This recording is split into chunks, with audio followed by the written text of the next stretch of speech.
నమస్కారం. నా పేరు శ్రీరామ్ శర్మ.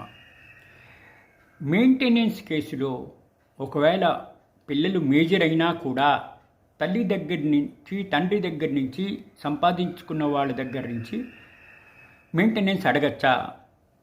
ఒకటి మాత్రం గుర్తుపెట్టుకోండి, కొడుకు మేజర్ అయ్యాడు, ఉద్యోగం చేయట్లేదు, అయినా కూడా మెయింటెనెన్స్ తల్లి దగ్గర నుంచి, తండ్రి దగ్గర నుంచి అడగచ్చా? ఉద్యోగం చేస్తున్న తల్లిదండ్రుల దగ్గర నుంచి అడగచ్చా?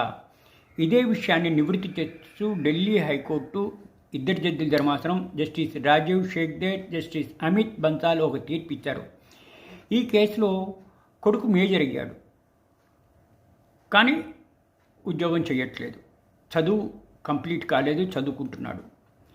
ఇట్లా నేను చదువుకుంటున్నాను కాబట్టి నాకు మెయింటెనెన్స్ ఇవ్వాలి అని చెప్పేసి తండ్రి దగ్గర మెయింటెనెన్స్ సెక్షన్ 26 హిందూ మ్యారేజ్ యాక్ట్ని అనుసరించి అప్లికేషన్ పెట్టాడు.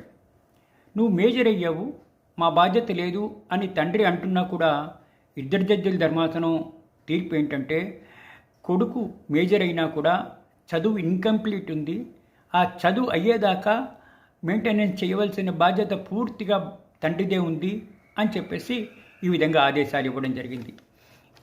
కొడుకుకి డబ్బులు పే చేయవలసిందే తండ్రి, మేజర్ అయినా కూడా చదువు కంప్లీట్ అయ్యేదాకా, ఎందుకంటే చదువు ఇంకా ఇన్కంప్లీట్ ఉంది, సగంలో ఉంది అని.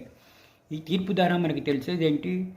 హిందూ మ్యారేజ్ యాక్ట్ని అనుసరించి సెక్షన్ 26 అనుసరించి పిల్లలు మేజర్ అయినా కూడా వాళ్ళ మెయింటెనెన్స్ తల్లి తండ్రి చూడవలసిందే. మేజర్ అయ్యారు కాబట్టి మాకు బాధ్యత లేదు, మేము డబ్బులు ఇవ్వక్కర్లేదు అనడానికి వీల్లేదు.